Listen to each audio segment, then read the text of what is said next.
All right, get them arms up. So I got my own now though. I got my own now too. Yeah. Yeah, you got. I'm gonna get into that right quick. But right now, it's still Wakanda Forever. This is Fandemonium. What'd you say, Ryan? Agent Reeves over here. Y'all stepping on my joke, man. Y'all stepping. Yeah. That's basically what I was gonna say. We representing all of Wakanda Forever here. This is Fandemonium War Media, our latest special pop culture discussion.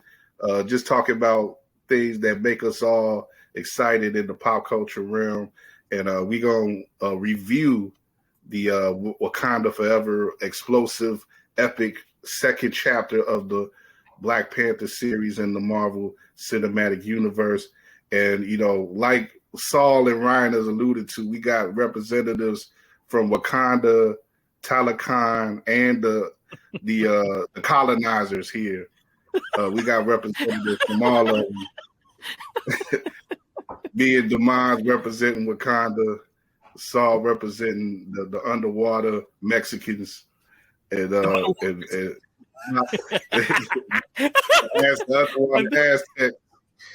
and Ryan is with the CIA, man. He just over here eavesdropping is everything, man.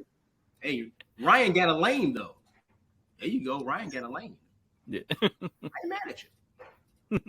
I mean, hey, we gonna talk a little bit about Everett Ross when we come. We gonna talk about a little bit of everything with this movie, of course.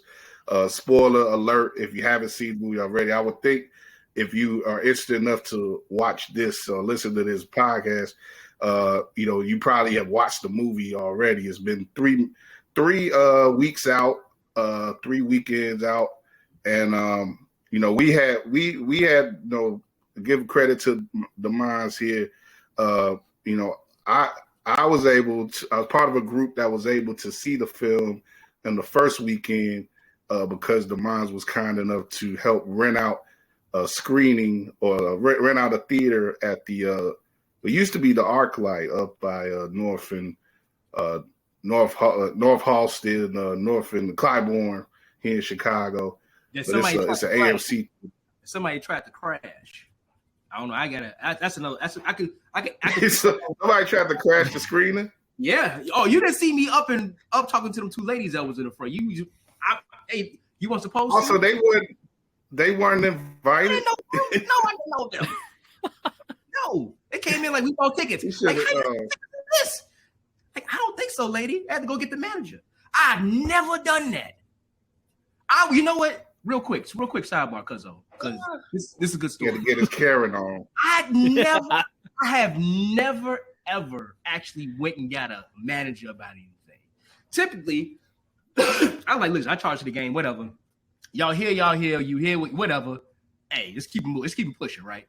But something in the back of my head was like, I rented this theater out like 2 months ago. You ain't supposed to be here. So I went and got the manager. I'm like, I think because possibly they could have just been in the wrong theater, which they were. But I was like, yo, these two ladies, I don't know them. I rented out my theater like a couple of months ago. Can you kind of talk to them? He's like, oh, no problem, sir. Walked on in there, talked to the lady. Ladies got up, they left. I'm good. Sitting back in the popcorn. Here they come back in, going back to these seats. I said, well, what the hell is this? I said, what's going on? And the guy comes over like, yo, they saw this on Facebook. They supposed to be here. I said, what are you talking about? I said, can I put this on Facebook? I was like, which one of my cousins fucked this up? Which one of my cousins put this on Facebook? They click we going. They click we going. So that's all they had to do. I'm like, which one of my cousins did this? So I'm like, no, they ain't supposed to be here. So I talked to the guy, I talked to the manager again. And he's like, man, they showed me the plugger, everything on their phone. 315. Excuse me, 315. This theater, New City. Professional crashers here, D. I mean, what the hell?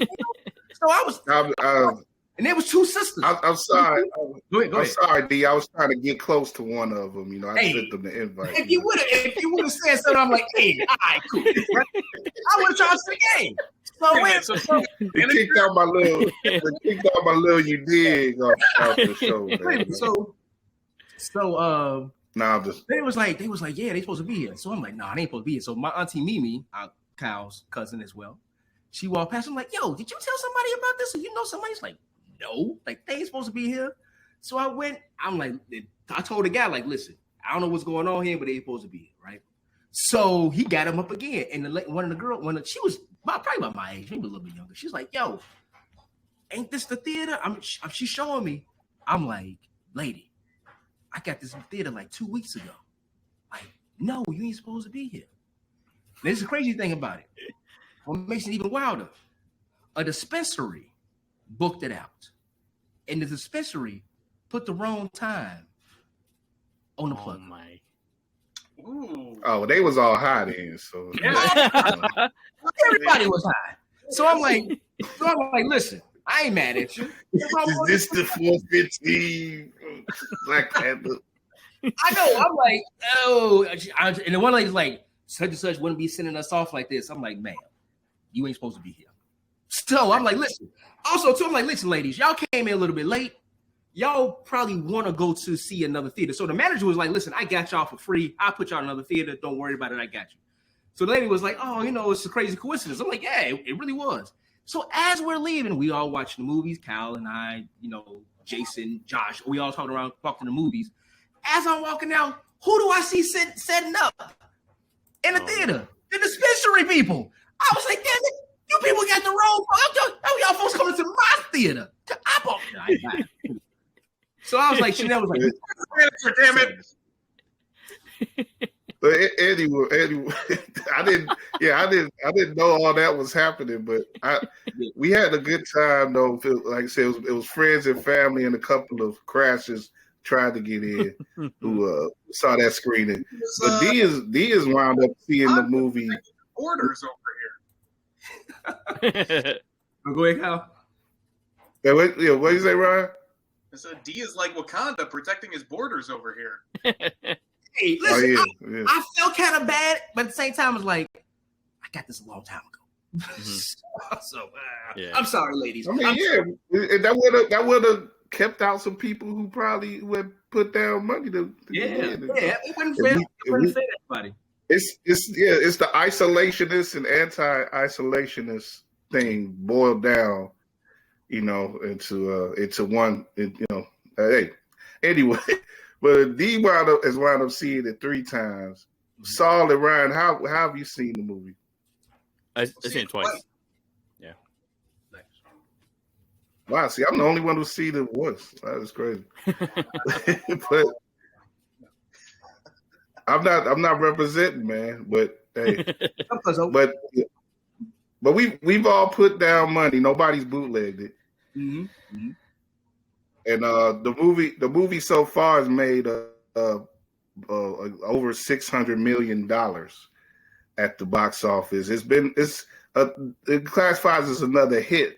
I don't know if you could say it's as big of a hit as the first one. The first one has made over $1 billion in its run. It was truly a cultural phenomenon when it came out. It's hard to beat that first instance of Black Panther coming out because it meant so much to everybody that you had a black superhero and this type of just the whole representation of the moment was a truly special time for comic book fans, but it extended to so many other people in general. And like I say, the energy not necessarily has been matched with this movie, but we're gonna give you our opinion on if the movie itself as a creative act, if it lives up to the series as it is. There's gonna be more Black Panther to come, expected either on the big screen or likely on Disney Plus as well, as part of that growing Marvel TV empire. But we're gonna get into the review here, and also later towards the end of the show, we're gonna talk a little bit about the discussion that's emerged in recent days about Marvel actors and, are they really movie stars? Something that Quentin Tarantino has sparked up with a discussion there. But first, like I said, we're going to get into this movie here, Black Panther, Wakanda Forever. Spoilers. Like I said, if you haven't seen the movie yet, expect spoilers. If you have, of course, you know what's going on. But just an overall overview of the movie. Of course, it comes in the wake of Chadwick Boseman's death, which is a big discussion surrounding whether T'Challa, his character, of course, the Black Panther, should be recast. Should we have T'Challa still alive in the MCU, but played by another actor besides Chadwick Boseman, who passed tragically in 2020? They didn't go with that. They decided to send off T'Challa in the main MCU universe, as it were. And, of course, they used doing that in the film as sort of a meta thing to send off Chadwick, the man who they all, so many people in real life admired him and felt him to be a leader in the community and the culture and the king as it was in that area as well, just like the Wakandans saw T'Challa as a king. So you start off the movie with a great use of the Marvel Studios overlay.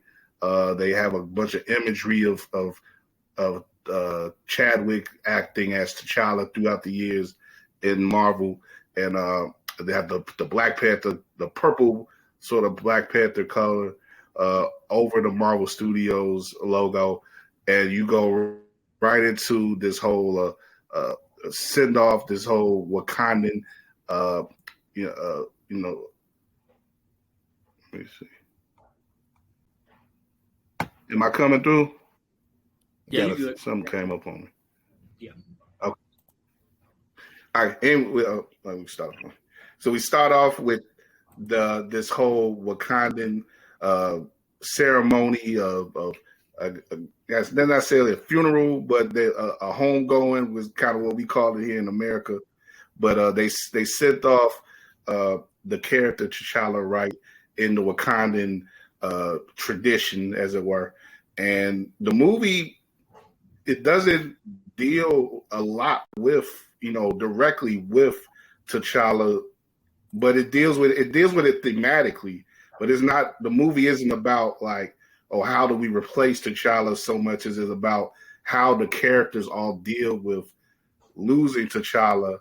But the movie is still very much about, it's still very much its own adventure and its own, its own thing, but it's set in this time where Wakanda can't help but feel a little bit weakened because of the loss of T'Challa. And it also deals narratively well, back to the first movie where you had the destroying of the heart-shaped herb that Killmonger put into effect in that first movie. The heart-shaped herb is utilized for the Black Panther to become the fact for a Wakandan to become the Black Panther. To you take in the heart-shaped herb and you visit the ancestors and the ancestral plane and all that, So you have the lack of the heart-shaped herb, you have T'Challa being passed on, and you have a Wakanda that is weakened very much so as a nation and as a society. And, into that void comes the Talakans. I think, am I saying it right? Talachans or Talakan. Yeah. But as we part of the expectation of this movie, the anticipation was the introduction of Namor, the Submariner, one of the very first Marvel characters in comics. Actually, he makes his debut in the MCU in this movie, and actually, extends what in the comics in recent years has been quite an epic back and forth between what is in the comic books is known as Atlantis, under the underwater capital, and the Underwater Nation and Wakanda. They've been battling a lot in the Black Panther comics and everything. And you've had T'Challa, of course, still alive in the comics. He's been more of the rival with Namor.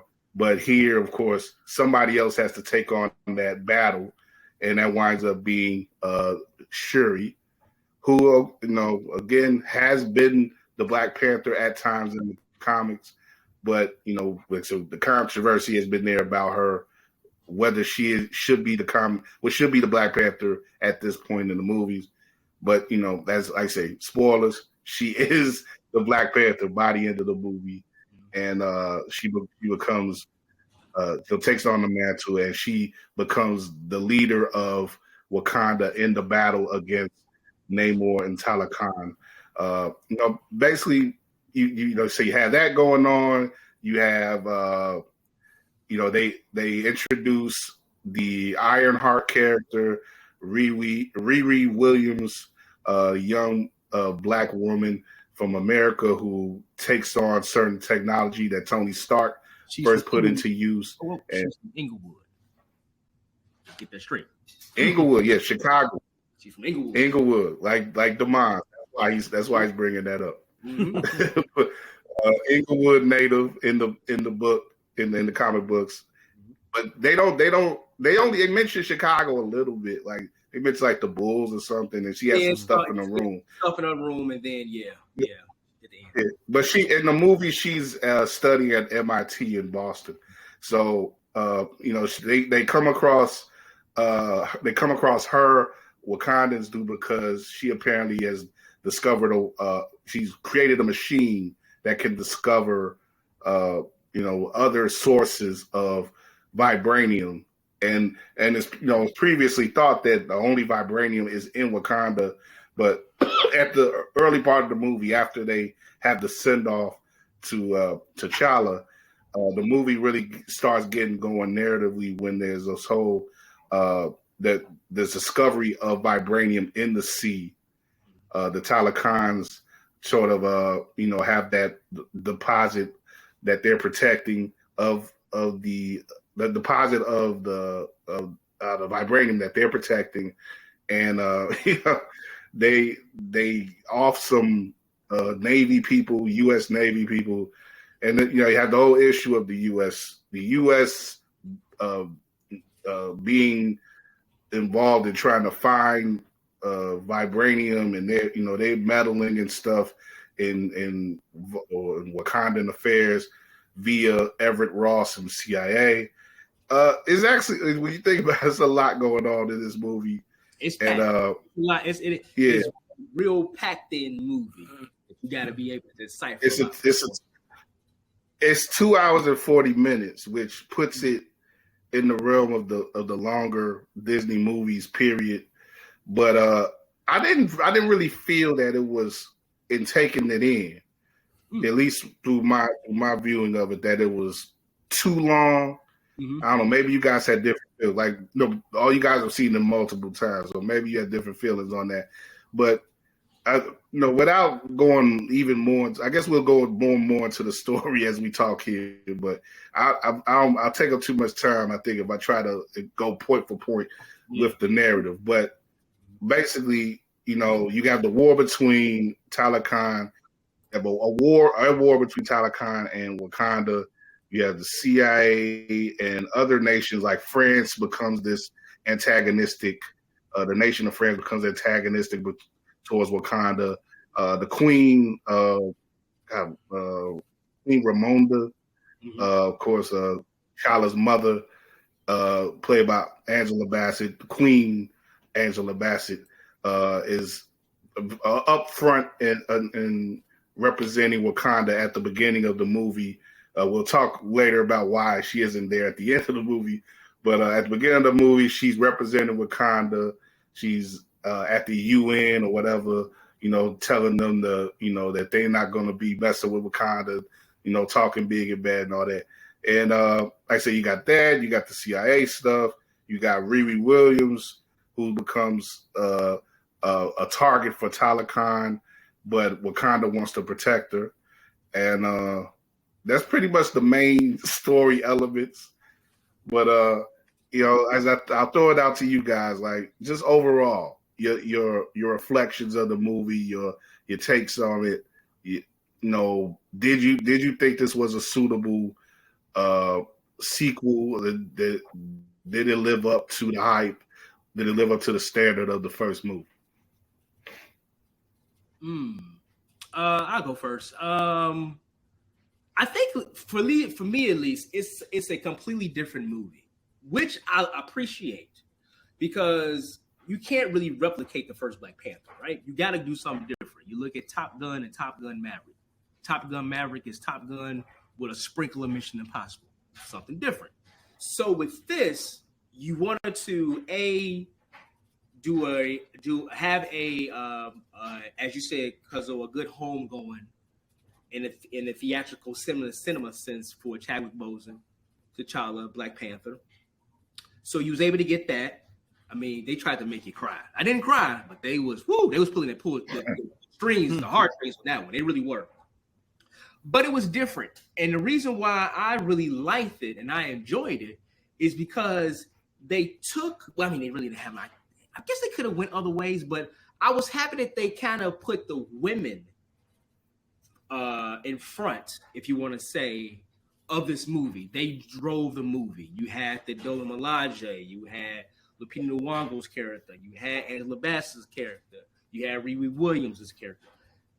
So you had a very, what's up? Was it just to jump in? Those are all, except for Riri, those were all major elements of the first movie as well. They were. Well, I mean, that is part of. What's that? I'm just saying, as far as the overall Black Panther, the overall Black Panther story goes, it also, when we talk about what makes it progressive and sort of like groundbreaking, not only in the way that it dealt with Black characters and empowered Black characters, but the way that it empowers women as well in the Marvel universe. So that's been a part of Black Panther ethos, and like you say, because they doubled down on that in this movie because you had T'Challa no longer involved. Exactly. I mean, they could have went with, hey, we're gonna make just Winston Duke the Black Panther, but they didn't go that route. They had other avenues they could have went, but they didn't do that. But I was glad that they didn't do that. I was glad that they kind of like made it a female-centric superhero movie. Listen, at the end of Endgame, when they had the big battle going against Thanos, they had the whole women kind of team up, and it was like, oh man, maybe we'll get this, maybe be like an A-Force kind of a thing. Well, you kind of got that already within Wakanda Forever because, like I said, it was a female-driven superhero. This was a Black female-driven superhero movie. And I think a lot of people coming in didn't know what to expect. And I don't know how a lot of people kind of took that in. I don't know if they was looking for that. I mean, because most comic book movies are really male-driven forms of entertainment. This was a first. And you look at you look too at, like, we'll do probably more of this discussion in the next session we do. But when you look at Phase 4 of Marvel, a lot of it has dealt with more women characters at the front of everything, whether you're talking about WandaVision or Miss Marvel or She-Hulk. And She-Hulk in particular dealt with a lot of the backlash that has come from, mostly male comic book nerds and stuff. Right? They put that front and center in the actual episode too. I mean, in the actual show. Right. So I said, right. So you have, I'll say right quick, you have this movie coming in the wake of all that. Yeah.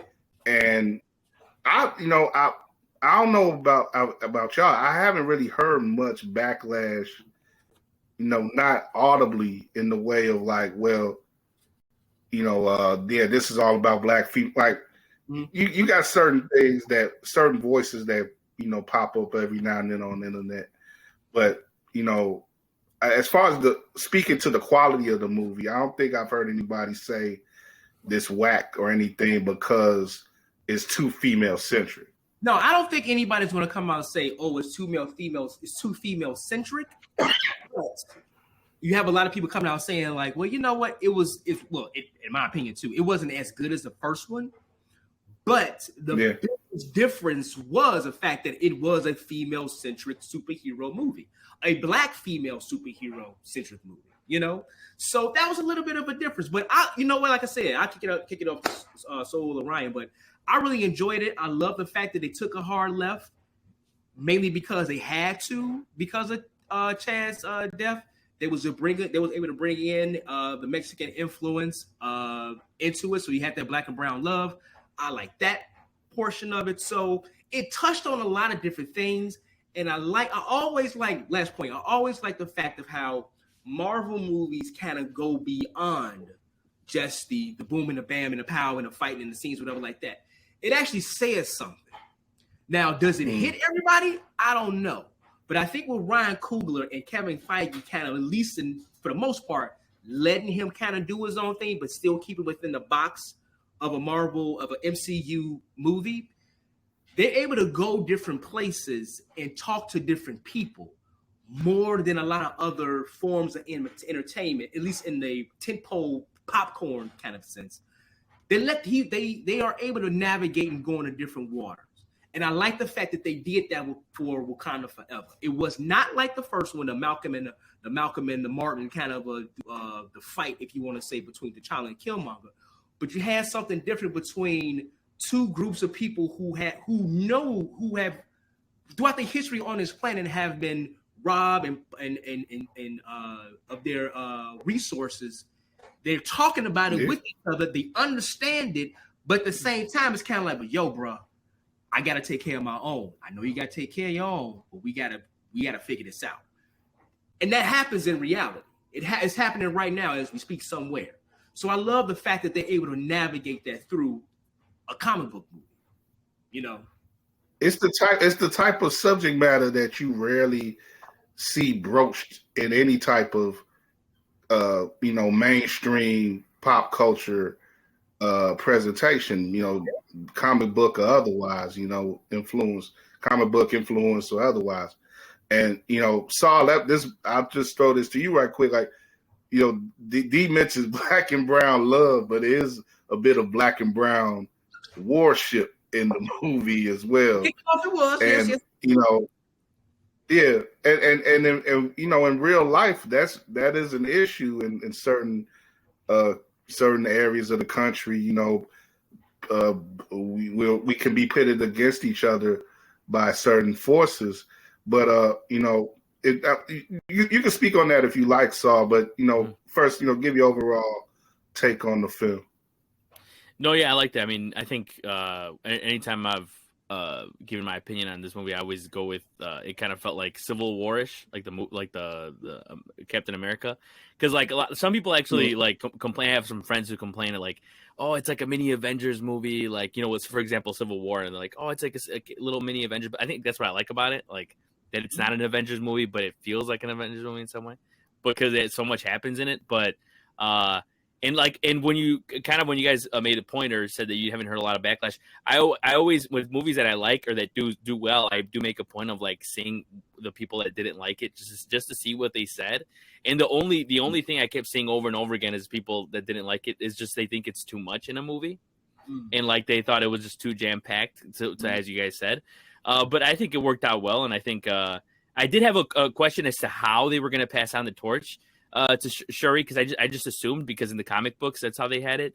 And they had it in, I think in one of the comic books she becomes Black Panther, right? So I was kind of in question of how they were going to do it, and I liked the fact that they had it to where it was not as simple as her becoming Black Panther and it being smooth process, right? It was like she has that conversation with Michael B. Jordan's character and the Killmonger. So I liked it. It was way deeper. I didn't expect that. So I definitely like that. And yeah, that was cool.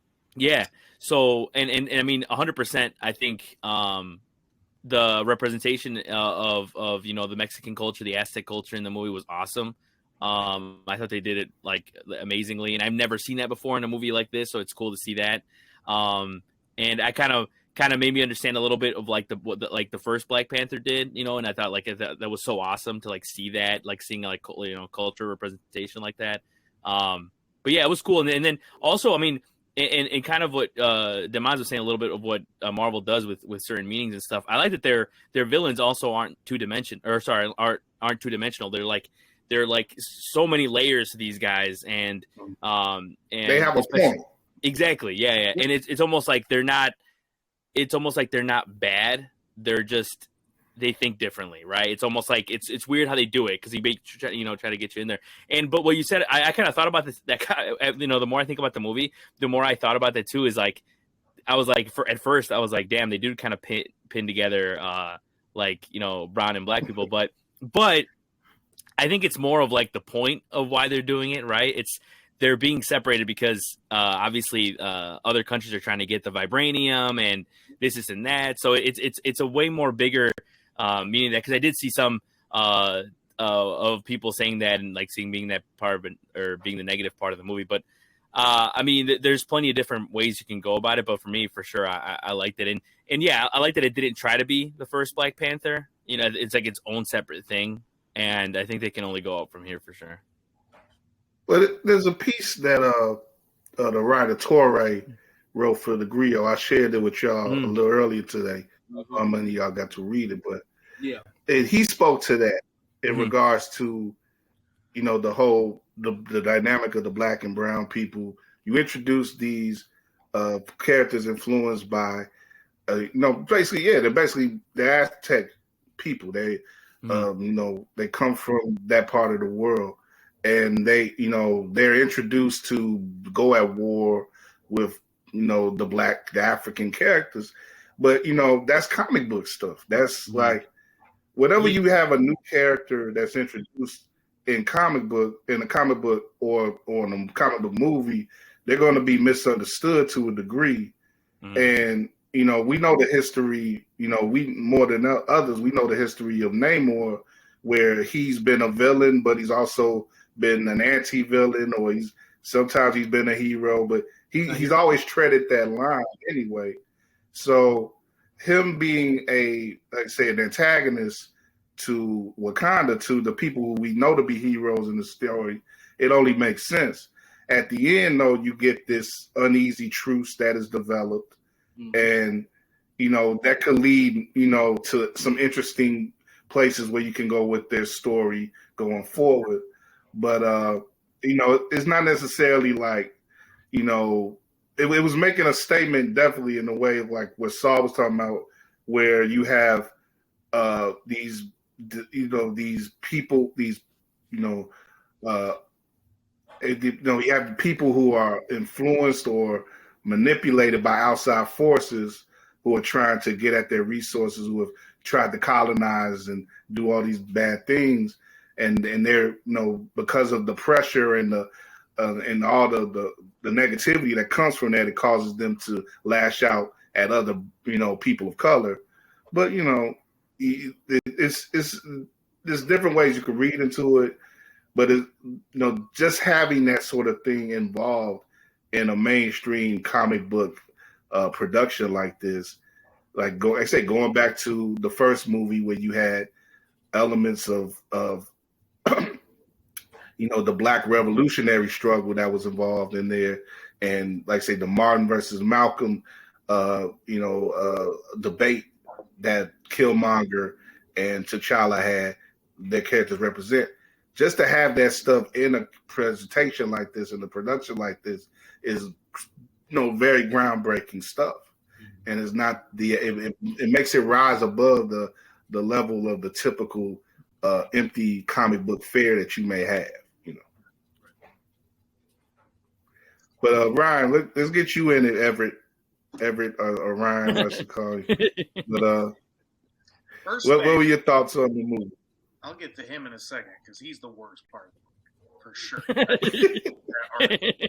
Don't just say that to try to be cool, man. No, like I'll give you exactly what happened. Saw it the first time, liked it all the way through. I might even like it a little bit better than the first one, but I'm weird with some of that stuff. But the second time, I was struggling, and this is not just this movie, this is in general. if a movie's not grabbing me, I don't know if it's just I'm too old. I'm falling asleep at the theater. And I fell asleep the second time through. And a big part of it was there's too much going on. That is my biggest criticism of the film. But in my head, I think it was that article you sent, Kyle, when we were, it must have been the Ross article. When they said, like, some quote from some reviewer that it was bringing everything to a screeching halt, like metal on metal screeching. They try to get that up. That resonated with me because I felt like that was part of the problem with the movie was you had so much interesting stuff going on with Wakanda and all those characters and Telokan and all those characters that the irrelevant CIA America was the worst part of the film that really didn't need to be put in there. It was almost like this was a true event and they were trying to retell it on screen and they're like, how do we get Americans to care about this? Let's get the CIA involved. Like, unless the CIA... and let's make the CIA pretty okay, you know, not the bad guys that they typically have been in regards to black and African. The one, all the rest are just terrible. Yeah, the one guy, the one. And the one cool guy. That's part of it too, is like, unless part of the plan down the road, because whenever you go see a Marvel movie, you know it's a part of a larger, it's a little piece of a larger song. It's not just an individual standalone. So is the CIA going to get involved in some future movies, being an actual villain or actual character? Because otherwise, what do we need any of that crap for in Wakanda Forever? That was my biggest problem with all that CIA crap. So thank you for bringing that up, Ryan. I got the post in front of me now. It's a post from /film.com written by a writer named Shania Russell, and the headline is great. It says, "For the love of God, please retire Black Panther's Everett Ross from the Marvel Cinematic Universe." Wow. The writer goes in, and to the writer's credit, you know, they give some props to the actor who portrays Everett Ross, Martin Freeman, who I agree as well is a very good actor. And, you know, he had his moments in the first movie as well. Like, he wasn't used as well in this movie in large part because, there wasn't really much use for him in the movie. It was, you know, he was mostly there to sort of connect Wakandans to Riri, which, you know, but as the post says, as the article says, you know, a computer kind of could have did that. And, you know, it was the quote that Ryan is alluding to is this post quotes a review also from /film.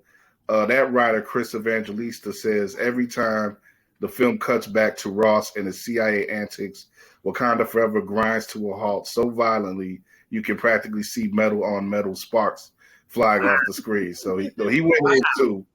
And it's understandable because you do have so much going on with Wakanda and the Talakan and Namor stuff is intriguing all the way through.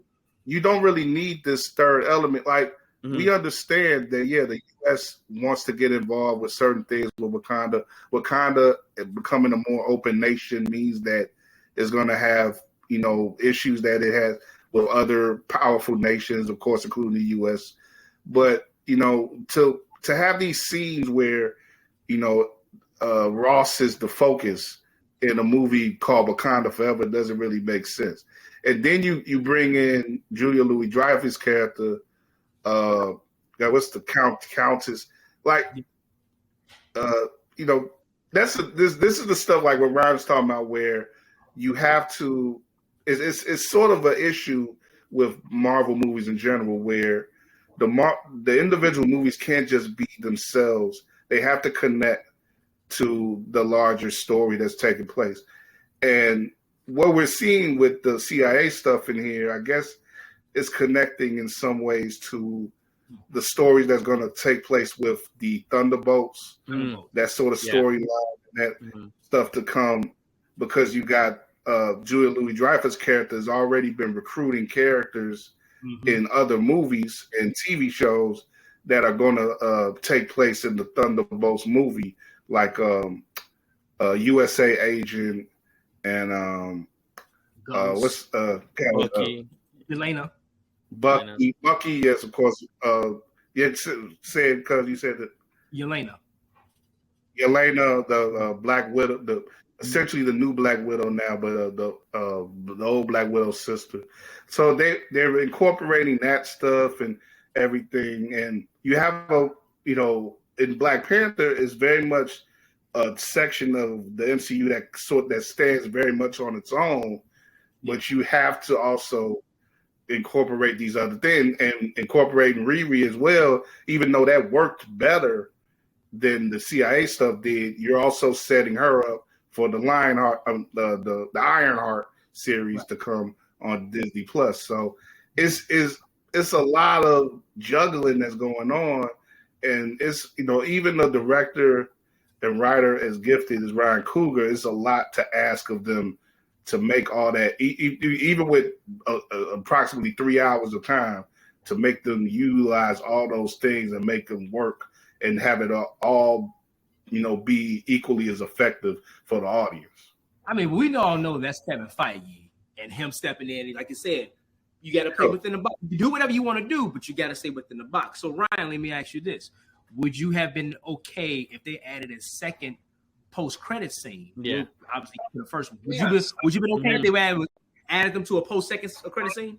That's a great point, because that's what I was looking for, honestly. Because while I was watching the first movie, I'm like, okay, what is Julia Louis-Dreyfus? What is Agent Ross? Like, what is all this crap? Like, obviously, America's kind of like teaming up with France, getting vibranium kind of thing. Mm-hmm. So let me see, like, how this all kind of, like, has relevancy.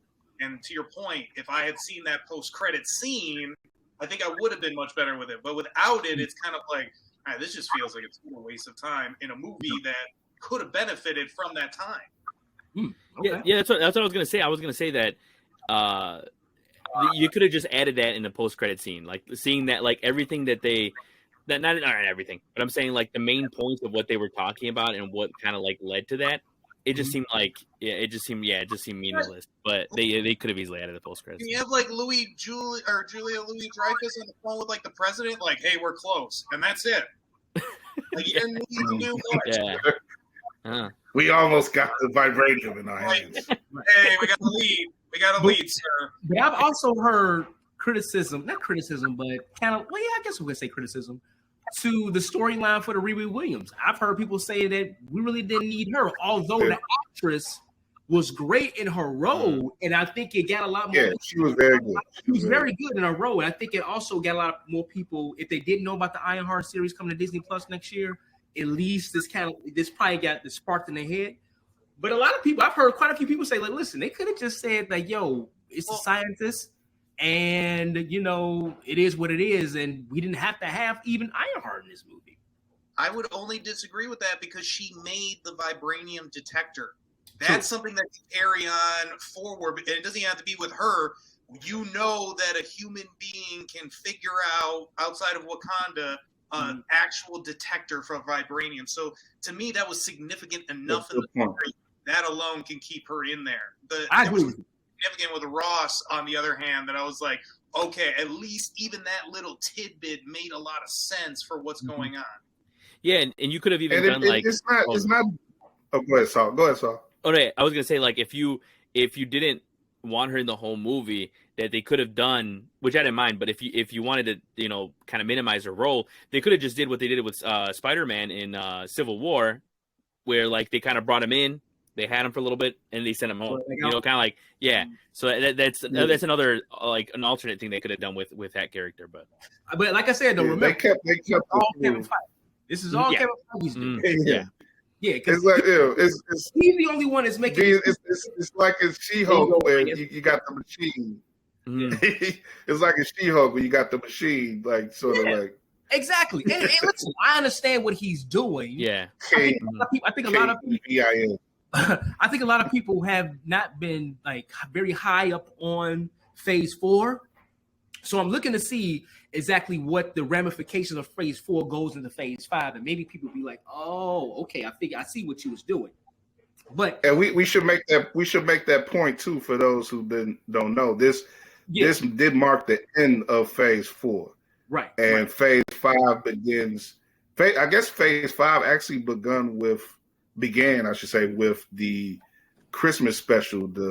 That's been released. Not so much. I've seen reports saying not so much. It is truly Ant-Man 3 that's going to start. Yeah, it really begins with Ant-Man 3 in February. It's an interlude. I guess it's an interlude.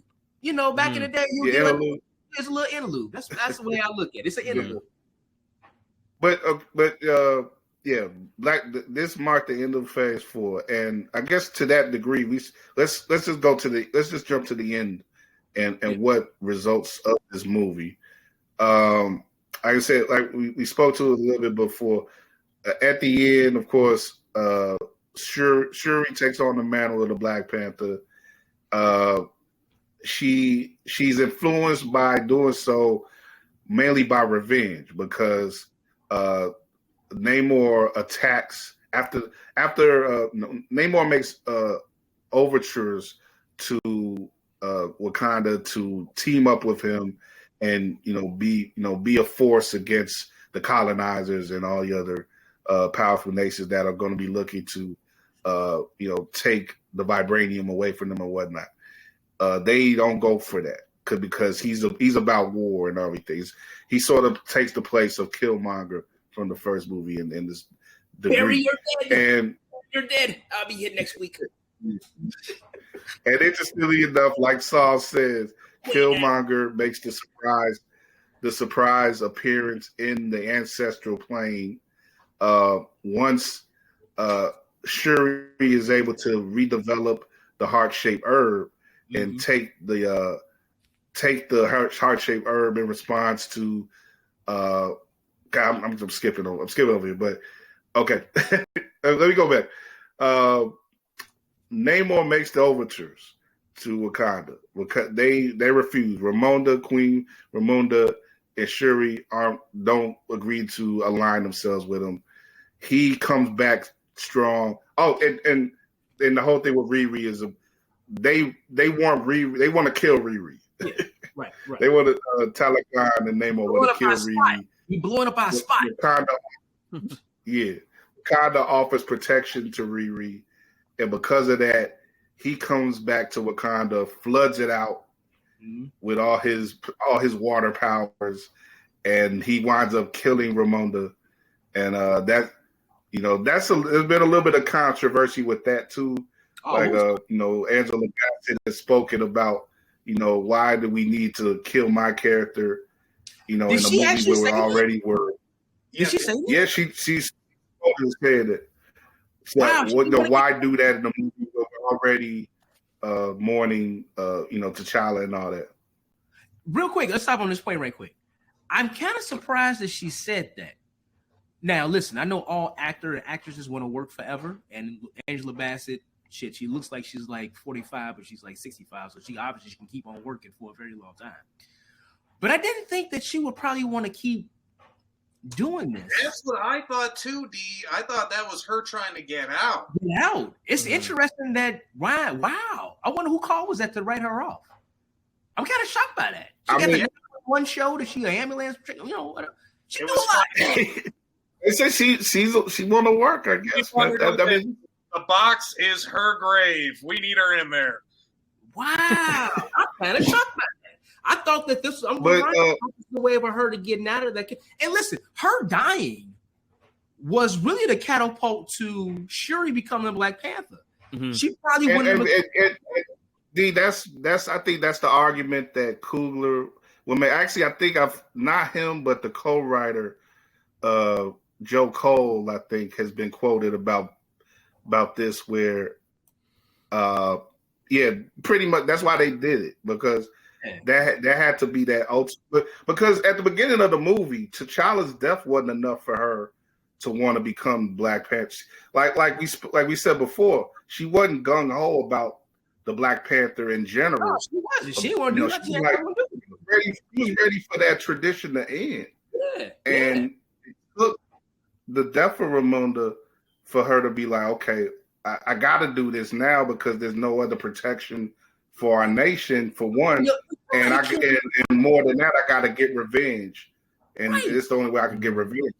when somebody literally, Namor said it. You brought this upon yourself. Bury your dead. Now you're the queen. When somebody tells you, I just killed all your people and I killed your mama, I would hope that something deeper down you say, like, I gotta fuck this guy up. I gotta get back at this motherfucker. He just killed my mama. I would think so. Ryan, you laughing, but I would hope so. I would hope somebody never want nothing happen to your mama, but somebody do something to your mama. You gotta put hands on them. You gotta put hands on them. So I'm very shocked. Why? I think that was a good way. I can't think of another way to really kick it off for her, for sure, to become Black Panther. But like, to your point, Cuzzo, she want nothing to do with it. When she met Riri, she was like, "Yo, that's the old days. You know, we got science and I'll protect you, whatever like that. Black Panther ain't coming. That's the old days." I think that was the perfect way, man. You killed my mama. I'm coming for you. Claws out. Yeah, I was gonna say that. Right quick, Saul. Yeah, go ahead. To Angela's point, I think in a movie where you already to a heightened degree are dealing with grief and pain, and again, this is a comic book movie. Like, when you talk about how to distribute those feelings and those things in the narrative, there you can to a certain point overload those things.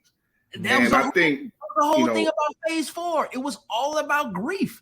I was shocked that they killed her too, but it made sense for the phase. It really did. I'm just offering more of the point that she's saying, like, right. And it probably was, it probably was just to the point where, like, well, I would like to act as the character again, but you think she wants in these movies, you already have the ancestral plane. So, like I say, they brought Killmonger back, right? So they could bring her back for at least a scene or two of the future movie or project. I'm sorry, go ahead. And there's another way you could bring a lot of characters back, which I'm gonna bring up in a minute. But Saul, you go ahead first.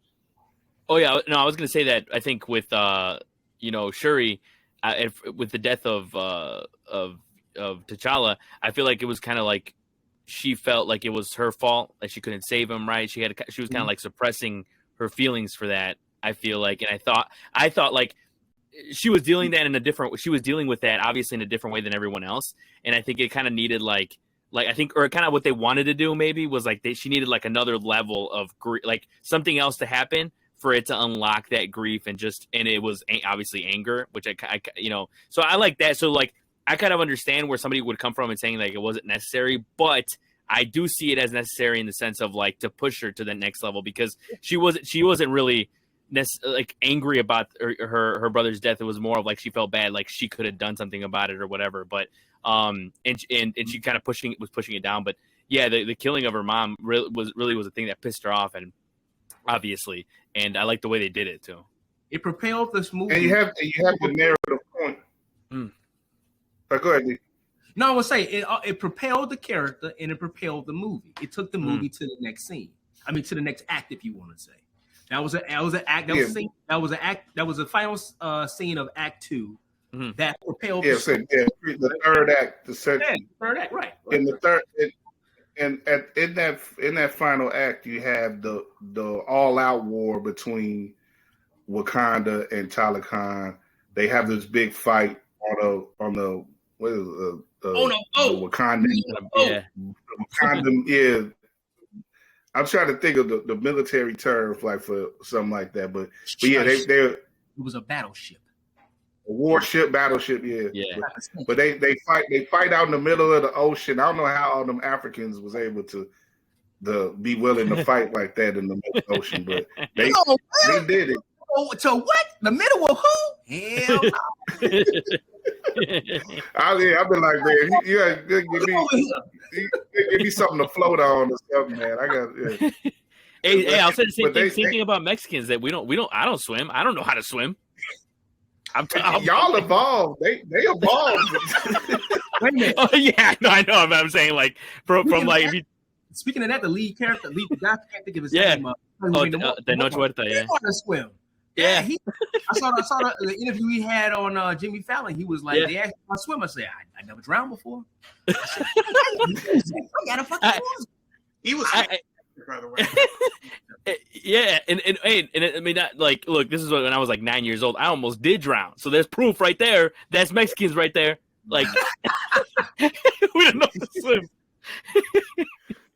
It's hardly any. I've almost drowned too. It's hard. D probably got a story. It's probably hardly a brother.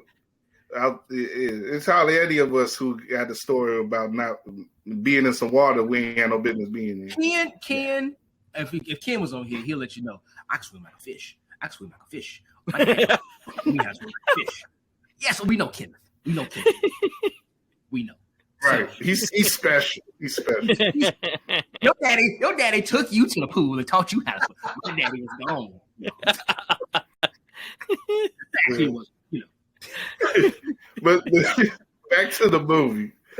That third act, like I said, you have the climactic battles and everything, and the what we talk about too with Shuri and her inner conflicts that she had, that extends to her final battle with Namor, where she's thinking about offing him completely, making him pay for what he did, but and encouraged further by Killmonger in the ancestral plane to do so. But she eventually is more influenced by her, what her brother would do. And her mother. And her brother was sent, and her mother, and the example that they set in their lives by being, compassionate and being, more, like I say, more compassionate, more, regal, in their way, regal, to, more, like I say, just not necessarily to inflict pain on others that they don't have to. And, we saw that, of course, with T'Challa, where he didn't kill Baron Nemo, who killed his father, right? Back in Civil War. So his example has been set in the MCU. And there's actually some people who have mentioned that in the comics, T'Challa was actually more of a badass in the way. Oh, he was. Shuri was too. Yeah, he was. Yeah, and Shuri too. Yeah, the comic versions of these characters would definitely have offed their enemies who have killed their friends.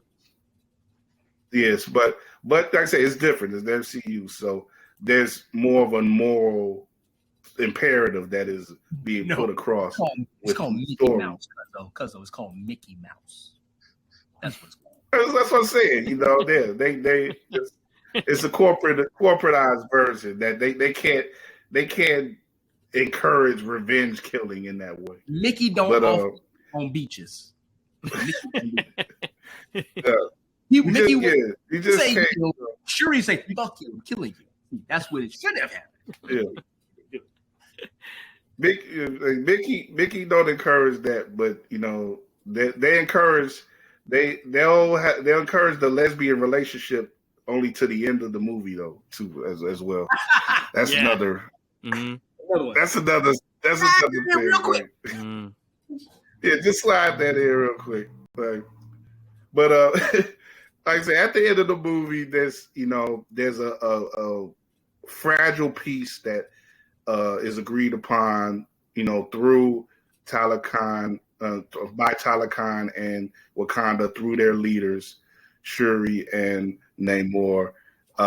There's a fascinating scene at the end where Namor sort of speaks to, I don't know, some people said I don't know if that's his daughter or his woman or something. Like some people said both.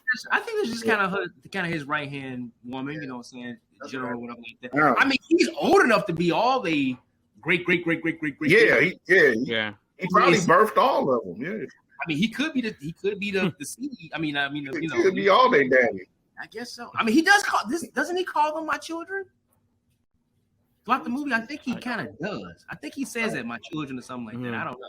Yeah, I'm starting to think very incestuous. Never mind. Keep going. And that also the dragon got you like that.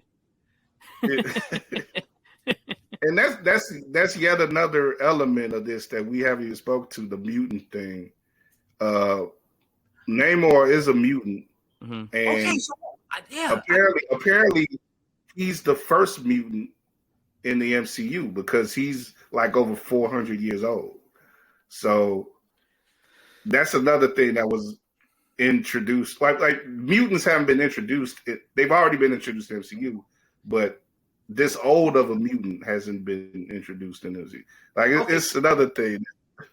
Okay, this is my question to y'all then. Okay, so they with the Talocons were able to gain their powers per se, or at least be able to pull oxygen from the water instead of the air when they drunk from the flower, which I believe was vibranium, correctly?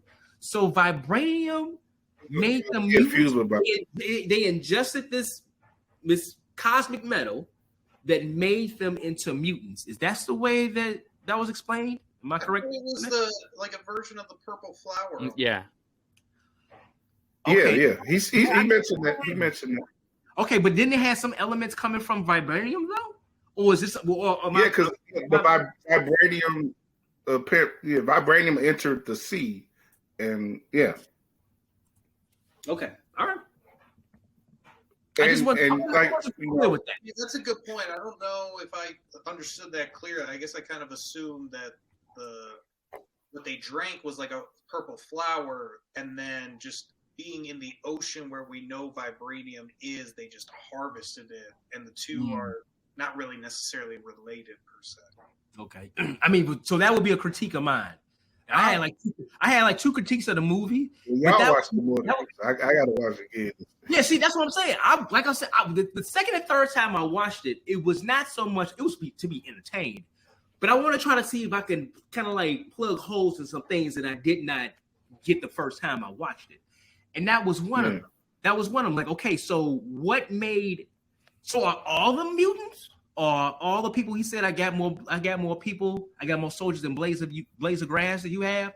Are all of them mutants? Do we have like every Talocon? Are they all mutants? Well, if they all have that ability to live underwater, I would think. But he's the only one. But he's the only one who can go both.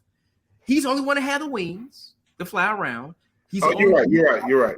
He's the only one who can walk on land and be fine, because remember they showed a scene of his mother going from young to old.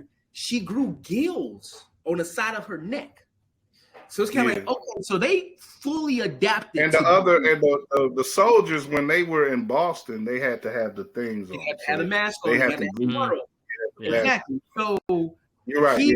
He was the first one to be born of a human, which human. His mother, she drunk it ingested in him. He got the ears and the wings, but nobody else did. So that's what I'm saying. That's the kind of thing that, to Ryan's point, do we need Agent Ross and Julie Louis-Dreyfus? To other people's point, okay, do we need that? Do we need a lot of Riri Williams in the movie? Could those things could have been a little bit more throughout the movie, so we wouldn't have these questions that I'm bringing up right now? Yeah, it's all valuable critiques. Yeah, go ahead, Ryan. I don't know how much the God factor plays in it too, because they said that the person was given a vision from their God for the flower, and then the God made the promise that the first child born would be the king, and he would be the one that leads the people type thing. I don't know how much of that is part of the God prophecy versus mutant type thing. Okay. Right. Well, I guess as the mutants become more established in the MCU, I guess they'll be tied into, because they got to in some way speak to the origins of mutants in the main MCU universe. Well, they can't. Well, we have to just going on land and slinging that thing around, and we got all these different mutants. He's just slinging that thing around. Hey, I can't come up every once in a while. Hello, ladies. Look at my wing. Gotta go for my wing. Thinking about, but we have two mutants so far in the MCU. We have Kamala Khan, and now we have Namor. Those are the two mutants that we know for sure are mutants. Now I don't know if you want to look into. There have been other smaller characters too. Like remember the guy in She-Hulk, the guy who couldn't die. He apparently is a mutant too. The seamstress dude? No, the guy who he had all the wives in that one episode. Oh, he kept, yeah, Mr. Immortal. Yeah, you're right. He is a mutant. Yeah, see, that's the thing. Yeah. I don't know how they're gonna do this. Like, I'm guessing mutants are gonna come into like phase 7. Like after the look at right, like shit. That's a while off, though, man. But we're gonna be around here. I'm saying we ain't gonna have movies by then, man. We gonna be all watching stuff. Like vicious. It's gonna y'all know it's gonna go past fast. I mean, it's already 2023 basically. Yeah. The final Avengers is gonna be 2026. It's only 3 years from now. So it's gonna go past fast. They're gonna cut down on Agent Ross and anything like it if we're gonna go to phase 7. Hey man, they making that money, Ryan. They making that money. So go ahead, Kyle. I'm sorry. All right, well, let me get back to the end as I'm trying to wrap up this part of the conversation. But okay, like I say, it's a fragile piece. Namor, he speaks to his right hand and it tells her like, look, they're gonna need us. Speaking, Wakanda's gonna need us at some point. That only makes us stronger because they're gonna need us and so you have this uneasy piece that's there, and you have the elements of future stories to come where you have these two societies, nations that are rich in vibranium. We already know the importance of vibranium in the MCU. Other nations actually, actualized nations, or maybe some. Some Marvel nations, maybe the likes of a Latveria or some may come into play as well. A lot of people were speaking that about their want for Doctor Doom to be involved in this movie at some point, but he wasn't.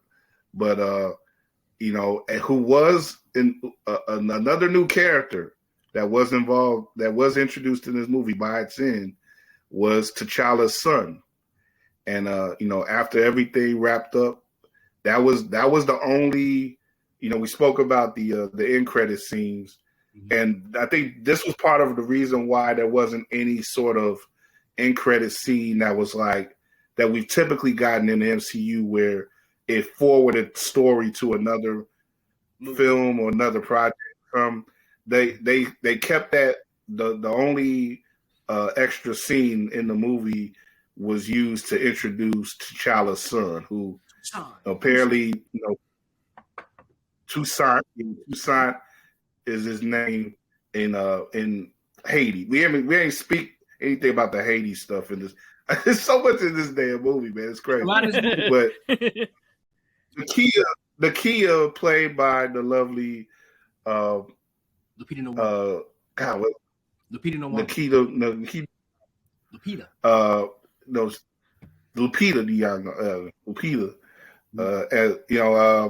She, of course, in the first movie, she was T'Challa's love interest of a sort, though they had history. Off camera, apparently, they wound up getting together in between the two movies before the blip and everything too, because this child is old. He's lived through the whole blip and the whole that 5-year period. So he's got 5, 6 at this point now. And so he's introduced in Haiti when Shuri comes to Haiti at the end of the movie to undergo this final burning of the clothes that she wore to send in the burial of T'Challa. There's a whole thing about burning your clothes and saying a final goodbye to your loved one who's passed. She does that in Haiti. to send to finally let go of her feelings, both for T'Challa and for her mom. And Nakia comes after that and introduces her nephew to Shuri, and it's a wonderful scene and very emotional.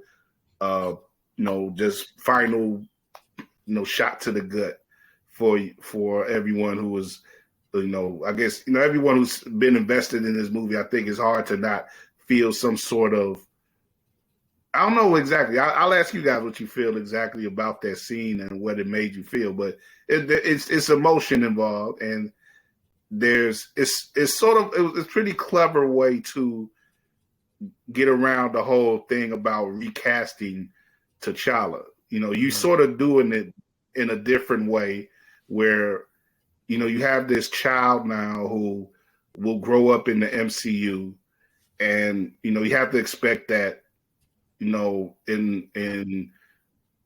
a phase or two, this child is going to be old. This character is going to be old enough to be played by a young actor who can, take on the things that Chadwick would have taken on had he still been around. And this character will be this new T'Challa 2, Toussaint will be that new Black Panther in the MCU. So I guess that's the last thing we'll speak about with the movie is, the future going forward. Do you think that was a suitable way to handle this whole thing with T'Challa and the hole that it left in the Black Panther franchise and the MCU as a whole? And, what do you think? Well, do you expect that going forward, that T'Challa, maybe he'll be a young Avenger and then a full-fledged Avenger going forward? And certainly he's the eventual king of Wakanda because of his lineage. So, what do you think about all that? Ryan, go and kick it off. I liked it a lot. Like you said, it's a creative way to get a new actor to play T'Challa, and you can stay really true to the comic books. Not that I know too much, but from just hearing y'all, Shuri can be it for a little bit, then you can bring on a new person, and that's usually how it goes anyways. And I think it's interesting too, because I think what you pointed out with growing up in the MCU, they can do some interesting things with this character. Like, what is almost like what Saul you brought up with Spider-Man in Civil War. Just like this teenager comes out of nowhere and oh, look at T'Challa, basically. And you can just have this character kind of pop in and out of series and shows and kind of grow up in the MCU and almost test that out, especially when you've got a ton of other characters like mutants and the next Iron Man or, any of these people that are going to grow up and become these characters too. And you don't have to wait an appropriate amount of phase time to bring in an adult actor to start playing that type thing. Yeah, and I may mention the Young Avengers. You already have a series. You have a number of characters already established who are either children or of current Avengers or apprentices of mentees, as it were. That's you have it in Thor, you have it in Hawkeye, you have Wanda's kids, you have Hulk's son has been introduced now. There's the young Captain America, basically, like I say, the Young Avengers squad is beat they're setting the basis down for that already in the MCU, and this, like I say, this new T'Challa could be definitely involved in that mix. Yeah, I was gonna say, and that's how you keep this going 20 years when we're all old. You're marketing into another generation of people, and there's gonna be a lot of people who don't like that. Again, I'm sort of speaking ahead to our next topic, but go ahead, Saul. Oh yeah, no, I was gonna say that I didn't expect that, like the whole him having a son thing at this point, I should say. or at least for them to introduce it at this point. So it was a cool surprise, and I like the way that they did it. I was gonna say too, that scene where Shuri kind of like finally, like not necessarily comes to terms, but she kind of feels right the grief at the end, and she's sitting by the fire, and she's kind of remembering her brother. I really like how they did that. I always like when movies do it like that, where it's like silent and you just see like cuts of scenes like that, because I feel like that's how it happens in your head, right? It's like you don't have music in your head as stuff like that's happening. So I like that they did that, and I do like the direction they're going in with that with his son. And yeah, they could do a lot of things with that, and also it'd be cool to like. I mean, this is a super minuscule part of it, but it'd be cool to see if they ended up using that kid as as the actual T'Challa. Because it's cool to see like the kids growing up or whatever, but depending on when it is going to happen. But also to kind of with Namor, like people are wondering where it's going to go, because it just came out recently that I saw a little bit of it. I didn't delve too much into it, but that they don't have much to. They don't own all of his rights. His rights are very complicated, and who owns them, right? Yeah. So like, because people were thinking, create his own movie, or they get his own movie, blah blah blah. But apparently it's not that easy. So, but yeah, I'm really interested as to how they, with Ironheart and all that. So, definitely like the ending and how they did that there. That's a good point, though. So that's going back for a long time, and it's part of the reason why his character hasn't been introduced prior to this. I've read a report too about Ryan Coogler being interested in having Namor or Namor be involved in the first movie. And but they kept holding them back and saying, look, it's not the time yet to introduce this character. But yeah, we'll see how that goes. Well, the biggest thing for me, as far as like the end credit scene, mid credit scene, basically, of the movie. Also, a little history going to the name of Toussaint. That's the leader who basically freed Haiti. Toussaint Overture. Yeah, he's the revolutionary leader. So that's kind of letting people know, if they do the history, look it up, where they envision this character to go. He is going to be possibly, say the next Black Panther. Other thing too, real quick, when I saw it the first time, when he was walking up, when Nikita was holding her hand, or Lupita Nyong'o was holding the character's hand, whatever like that, it seemed as if his head and arms were like lanky, whatever like that. So I was like, is this kid gonna be like Mr. Fantastic or something? I had to watch it every time. Every time I've seen the movie, the 3 times I've seen it, I keen in on that. I don't know if it was the angle of the screen. John Krakowski holding her hand like what is going on? It seemed as if the kid's arms and I'm legs, back. Yeah, it's kind of lanky. So wait a minute. So when he said, "Yo, can you keep a secret?" I was like, "Yo, are they about to say something about Fantastic Four?" Because listen, Fantastic Four, Black Panther, and Namor, they have a very tight knit relationship as well. Obviously, they do it. Basically said that the kid is T'Challa's. So. But yeah, I totally agree with you. I think it's going to be a setup for the Young Avengers. There's planting those seeds now. You have the characters already kind of spread out. I thought maybe they was going to bring another Black Panther in through like the multiverse, because we still are in the multiverse saga. Yeah. I thought that's the way it was going to go. They didn't go that route. I guess it still could go that route. I mean, because you got Secret Wars, and that's like everybody's got to be there. So you never know. But I kind of like the way they kind of like ushered that new character, because for how long, how many people were saying like, yo, you can't just get rid of the Black Panther. I mean, he's too much of a cultural icon, especially within the Black community, African American community, even overseas too. He's too much of a character just to kind of kill off in a sense. Saying much respect to Chadwick, but I thought that they would probably do something with that. So now I think for a long time, Kevin Feige, Ryan Coogler's like, yo, we're not recasting him. I think this was kind of like, okay, y'all, and we haven't said we're not recasting him, but this is how we're going to bring the Black Panther and T'Challa back into the MCU. But I think it was a clever way. It's clever. It was pretty clever. It wasn't pandering in any particular way, because much like any other argument that's mostly based online, this becomes so heated where it's like it becomes mixed up with these other things where it's like you have people being like, well, it isn't enough to have a black female hero. You got to have the brother, be and all these other fault lines of argument that have emerged because of the main thing where it's just like people just don't want to see this character go and Also, everything. too, But it's a comic book movie, everybody. Shit ain't real. It ain't real. you can't. It's so many people. It's real to them. It's real to They me. like to do with wrestling. Just say yeah. Like it's real to me. Yeah.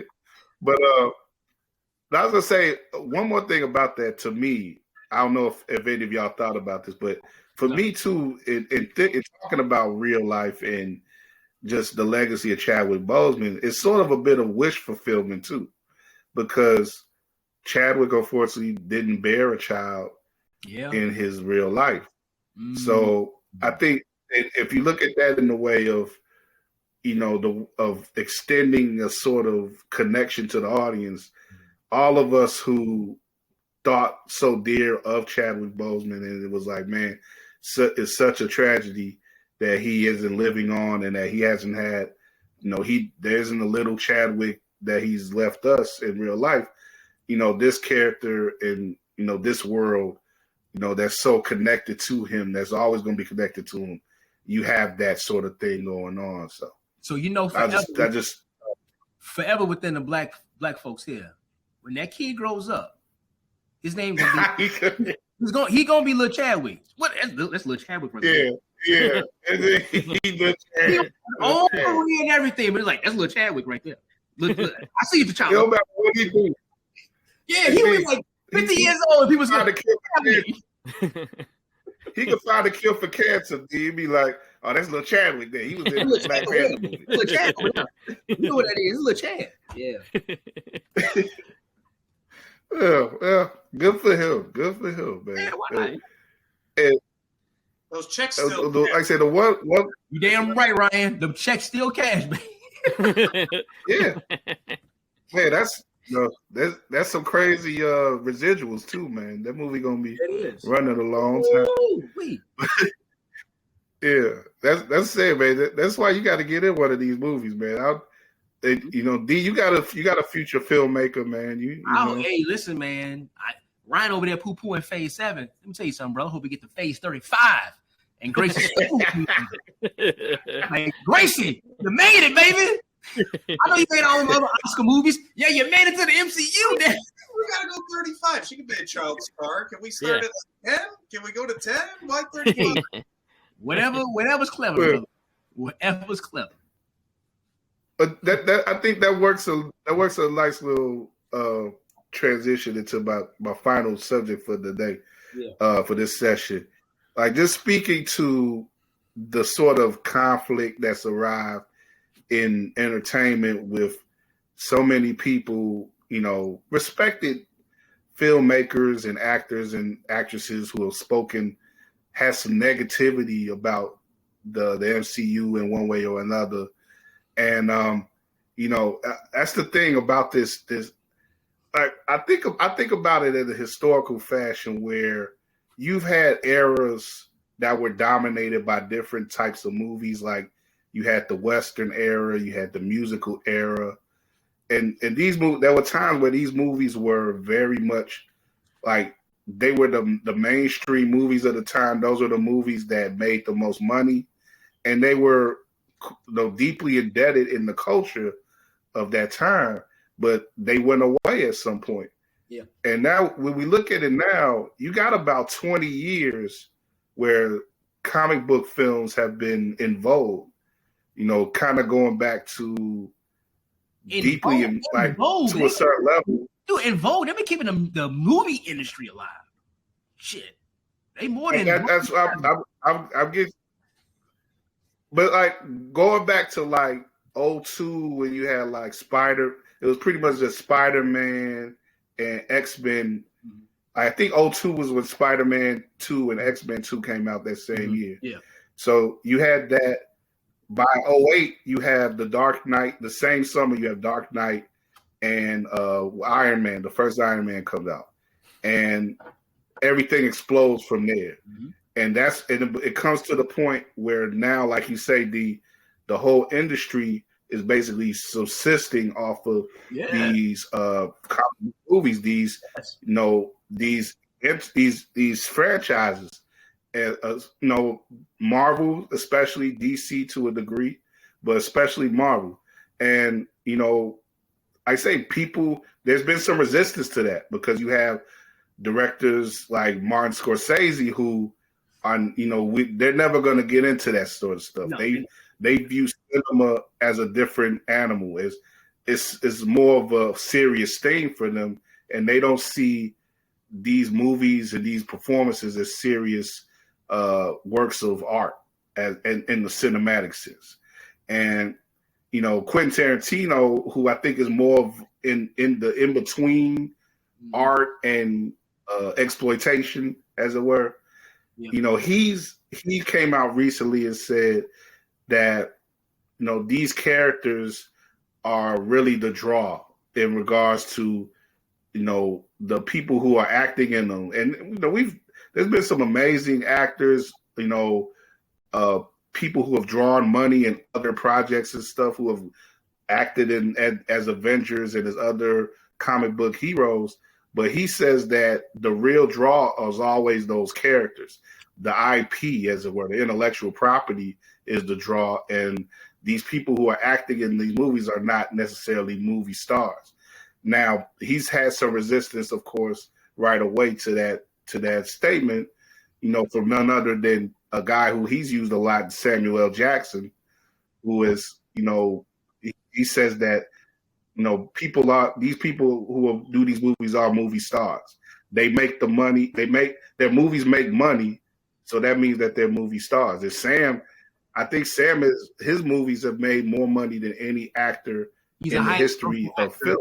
Yep. Yeah. So he speaks to that, personally when he says that, my movies make money, so I'm a movie star. Yeah. And I think going back to, going off this discussion that we've had so far today about the impact of Chadwick Boseman, I think you can't really say that Chadwick was not a movie star in the way that he impacted other people's lives. He impacted the lives of people who saw him in the movies that he made. Now you can make an argument. I think a lot of this has to do when you look at the mentality of people like Quentin Tarantino or Scorsese or Spielberg. I think he said a little something too recently. But it's really what this comes down to. Every time one of these directors has a new movie coming out or new project, people ask them about Marvel, and they use we get tired of it. If you have a little media training, you know what's going on here. It's like this is a way to get your views up. If you're a website, whatever publication you're part of, you want to get your views up. If I have Quentin Tarantino in front of me, or Martin Scorsese, or whatever brand name directors in front of me, I'm gonna ask them about Marvel and get them to say something a little controversial, so that and so on. But this stuff isn't going to end anytime soon because Marvel isn't going to end. But the conflict too in Hollywood being so trendy and being so copycat, I think the studios have failed in a lot of ways by not providing original stuff to offset the Marvel movies and the DC movies and the comic book stuff that original stuff that adults can really latch on to outside of the characters that we love in these movies. A lot of adults love comic book movies because these movies are giving us stuff that other movies aren't giving us. We want to see other movies be dope too, but we like these. So I don't know. I just, my whole thing about it is, like I say, the comic book movies aren't going anywhere. The people who occupy these movies are stars. You can't tell me that Robert Downey Jr. isn't a movie star. You can't tell me that, even though Chris Evans didn't really find his thing until he became Captain America. When he became Captain America, he became a movie star. My man, Star-Lord, Chris. Yeah, what's my man name? Chris Pratt. Yeah. Chris Pratt. Yeah. Mm-hmm. And these movies make movie stars. My man Simu, who acted it, who of course portrayed Shang-Chi. Yeah, Shang-Chi. Shang-Chi. Mm-hmm. He had a great. Let me get this quote up from him, responding to Tarantino. Right quick. I mean, but he made a. Yeah, go ahead, because you found it. No, go ahead. Just give me a second. No, I was going to say. I mean, it's how are you going to say Scarlett Johansson isn't a movie star? She's been a movie star. That's another great example. You know what I'm saying? Anthony Mackie, all these people. Listen, if your agent isn't getting you into a MCU movie, you should fire that agent because they're the ones making all the money. Listen, when it comes down to it, what it's about, dead presidents, moolah, cash, straight cash, homie. That's what it's coming down to. I mean, you want to have a good story, yes. You want to entertain, yes. But it comes down to money, and these folks are bringing in money, billions of dollars. I believe the top 10 movies, highest grossing movies, they all, I'm not all, but like 5 or 6 of them are Marvel movies. I remember riding back with Ken from the Score. We did a late night show, or maybe a podcast, I don't remember. And he was still watching The Walking Dead. And I was like, he was even like, man, they should just end it. I was like, dude, they gonna make a musical of these zombies singing before they turn that shit off. Because it's making too much money. It's true. It's making too much money. Rick is going to see now it's about 5 or 6. It's about exactly. I say the main show is ending. It's about 5 or 6 spinoffs they got. It's about 5 or 6 spinoffs. Rick is going to be doing a song and dance scene with a zombie. Listen, I would tell their ass, motherfucker, if you don't get your ass out there and sing and dance with that zombie, you know what I'm saying? It's all about money. So that's the part where I don't understand with Quentin Tarantino. It's like, brother, I know you understand. You making movies, you want to be an artist, but you also got bills to pay. Mm-hmm. And you got investors to pay back. And these studios going to look at you like, homeboy, Kill Bill 5 wasn't hitting it. So, it's all about money. So that's the part. I got my other points to it, but that's the part that I don't get because about the quote. I got the quote up now from Simu Liu, and this is the best quote regarding this whole discussion that I've read. But he speaks to diversity. Simu does in this quote, and the fact that these movies have also allowed a lot more voices and a lot more points of view to be established in Hollywood amongst the top rank that wouldn't have been there in the so-called golden age back in the day. But this is the quote. If the only gatekeepers to movie stardom came from Tarantino and Scorsese, I would never have had the opportunity to lead a 400 million plus movie, wrote Lou. I'm quoting from IndieWire.com. And of course, Shang-Chi is what he's talking about. A big hit, made $432 million overall. The quote, he goes on further to say, I am in awe of their filmmaking genius. They are transcendent auteurs, but they don't get to point their nose at me or anyone. And and one more thing, like speaking towards the whole thing about these are the only movies being made, these are the only movies making money. But Simu says no movie studio is or ever will be perfect, but I'm proud to work with one that has made sustained efforts to improve diversity on screen by creating heroes that empower and inspire people of all communities everywhere. And that's basically what it comes down to for me too. Yeah, and I'll say this too, like with the, with what Scorsese and Quentin Tarantino, every time they come out with these quotes, is like, look, I love those directors. I think they're awesome directors. I mean, some of my, one of my favorite movies is The Departed. One of my favorite movies is, Django Unchained, all those movies in there, right? But it's like, it's almost it's just up to the audience, right? It's like how you interpret the movies, how you take in the movie. Like, it's not that serious. Like, it's not to be like, oh, like, it kind of makes it out to seem like, hey, those aren't, this is a real movie. This is a real movie. But it's like, dude, it's like they're all movies. It's just how you take in. It's different topics. It's different genres. And like, look, I'm not saying I agree with them, but I think the thing with them is they're just frustrated that their types of movies aren't the thing anymore, right? I think like, and I'm 28. I can only speak on it so much. I grew up with just like Marvel movies mostly, and like, seeing even Spider-Man, how big that was back in the day with Tobey Maguire and stuff. But like, I can't imagine a world where like those movies are the main thing, which I wouldn't have a problem with.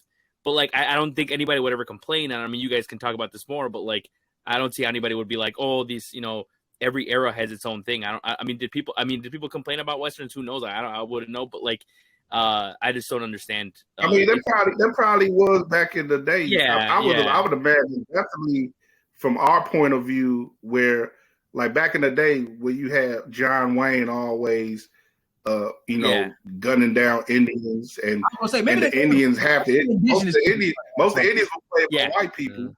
Yeah, like all this stuff. Like Hollywood has been foul for so long, and it's like one of the things that these movies today are doing. These comic movies, they're evening the playing field, and they're raising up the profile of so many people, like Simu said, who otherwise wouldn't be let in the door. Mm-hmm. So, that's valuable to me. And I think, I can speak, I think for you guys too, and for so many of our audience, that's valuable stuff. So, either, for these other filmmakers, either step up and really there's nothing that's really stopping Tarantino from making movies, but he wants to be like, oh, I'm just making 10 movies and I'm out. Mm-hmm. That's what he want to do. That's what he want to do. But you're not adding to the zeitgeist of film beyond what you doing in your movies if that's all you want to do. Scorsese has done a lot to advocate for other filmmakers and produce other films and on top of the stuff he's already done. So I understand where he comes from, but at the same time, like you say, Saul, the people are speaking for the movies that they want, right. And they go out to see these films and they say we want more. They didn't come out for The Irishman like that. The Irishman was too damn long for a lot of people. So yeah, it was. I fell asleep on that a couple of times watching it on Netflix. So look, it's you got to make the stuff that people want to make if you want to make that money and keep that profile that you want. But I say they don't have no problem really. There may be other filmmakers of a lower scale, who more indie filmmakers and stuff like that, who may have issues getting the projects that they want done, and I feel for them. But a lot of filmmakers have been picked out of obscurity by Marvel. When you look at Ryan Coogler and the Russo brothers. Yeah. What's the director who did Eternals? Well, she had just won. She won obscurity. She just won the Oscar. She had won for best director. I can't think of her name right now. Chloe Chloe Zhao. Yeah, Chloe Zhao. Yeah. Uh-huh. Yeah. But they give big budgets and allow these directors to do things that they wouldn't do in any other studio. So I mean, like I said, if I was a director of their type, of their stature, I'd be encouraging all this stuff and like, look, let's spread the money and try to give back to other filmmakers and other people who want to do other type of interesting stuff, and just spread the wealth instead of hating on these movies that people have responded to and that people do want to see more of. Like I said, they're not going anywhere soon. They're not going away anytime soon. Ryan, what you think? I guess I see a little bit where they're coming from. Like, ultimately, I disagree with the Tarantino and the like Scorsese hatred. I think, Saul, you brought up a great point. Like, movies, they don't have to be super serious all the time. Like, people just want to sometimes just go into things, and especially when you're talking about comic books, like, a lot of the reason why we go see this is we watched them as a kid. It's very nostalgic. It's something we grew up with ourselves. Like, there's a connection beyond just, like, here's an action movie. Mhm. Like, it is something a little bit more to that. But I do get where they're coming from, and Dee, you even brought this up earlier that I think is a great point that I also just kind of, I think, came up with without thinking about it. Why I like Wakanda Forever is because they did, and even Wakanda is